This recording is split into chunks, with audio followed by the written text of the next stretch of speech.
Civil services के मामले में 1 डिग्री ऑफ फ्रीडम अगर हम मान के चल सकते हैं कि जॉब का खाली उसमें देखना होता है, इसमें 3 डिग्री ऑफ फ्रीडम है।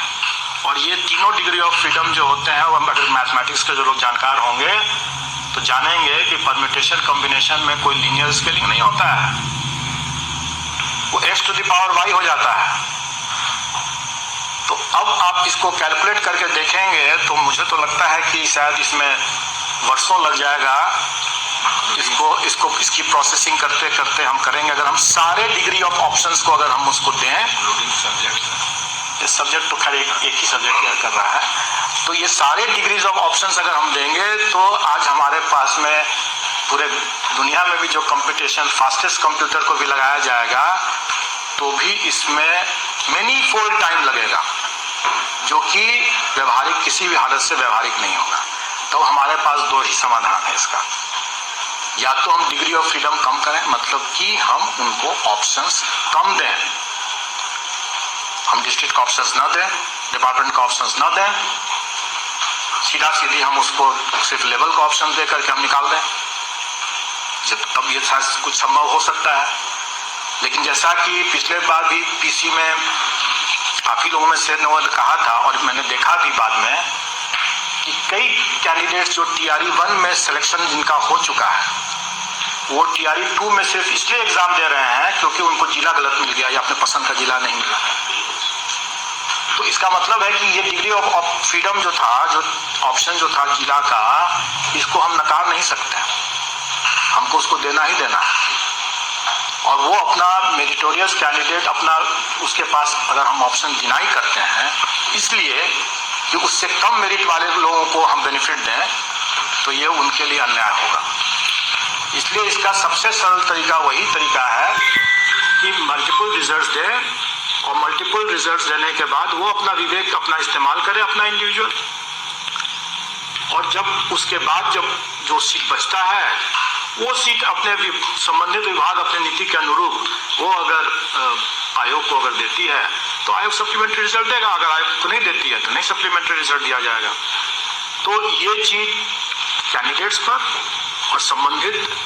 विभाग के ऊपर होगा, निर्भर करेगा कि उसको किस तरीके से लिया जाए। जहां तक हमारे आयोग की बात है, आयोग कभी भी मेरिट के दरकिनार करते हुए कम मेरिट वाले के बेनिफिट में कोई निर्णय नहीं ले सकती है। इसलिए हम तो अगर देना है ये ऑप्शंस, तो हम अधिक मेरिट वाले का हम कोई भी डिग्री ऑफ फ्रीडम को कम नहीं करेंगे, उनके किसी भी ऑप्शंस में हम कटौती नहीं करेंगे, और हम मल्टीपल रिजल्ट्स देंगे, और ये हमारी मजबूरी है,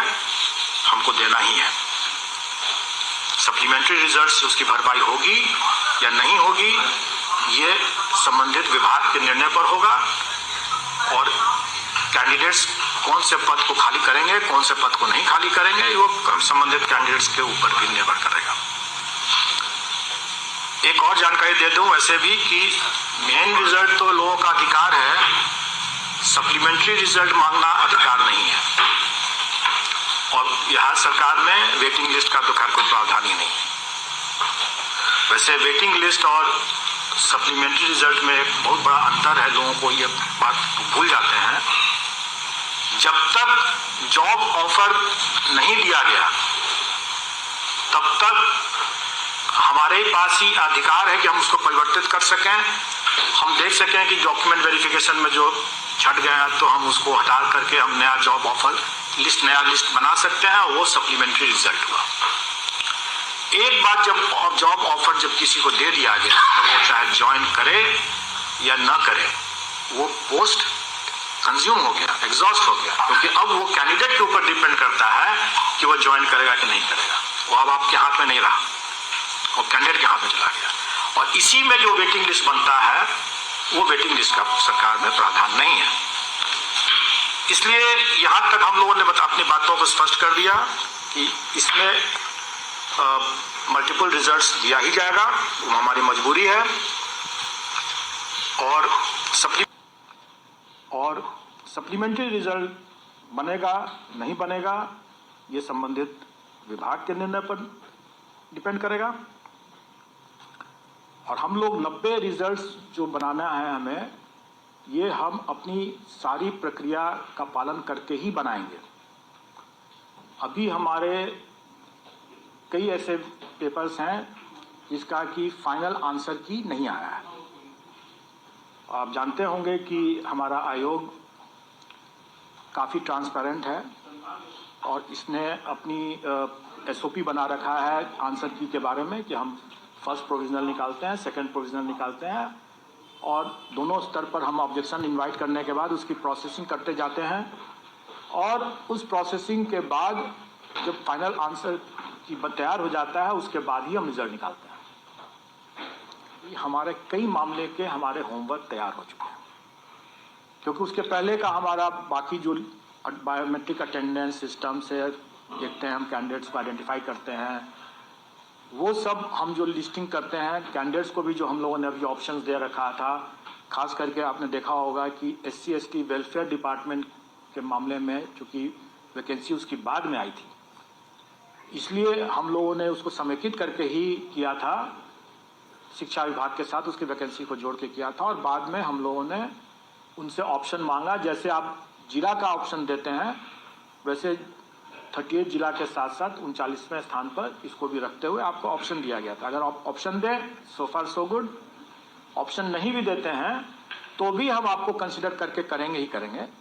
लेकिन तब वो अल्फ़ाबेटिकल ऑर्डर या उस सूची के क्रम में हम उसको अलॉट करेंगे। लेकिन हम लोग का फर्ज था कि हम लोग विकल्प उसको दे दें, बता दें कि अगर आप चाहते हैं तो SC/ST डिपार्टमेंट में जाना चाहते हैं तो जा सकते हैं। तो उसके हिसाब से वो ऑप्शन किया, तो उसका भी डेडलाइन ख़त्म हो चुका है,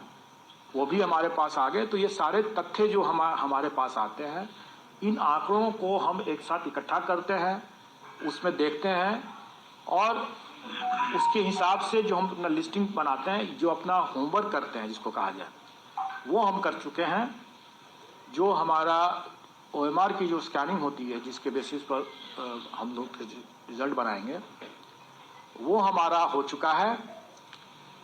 आंसर की हमारा अभी सब पेपर्स का अभी फाइनल नहीं हुआ, उसकी प्रोसेसिंग चल रही है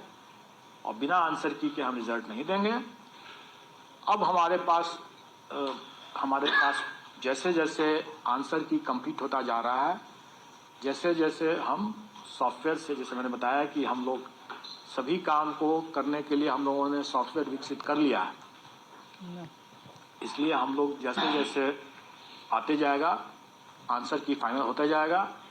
हम उसका रिजल्ट देते जाएंगे और रिजल्ट देने की ये प्रक्रिया जो है आज से ही प्रारंभ हो जाएगी।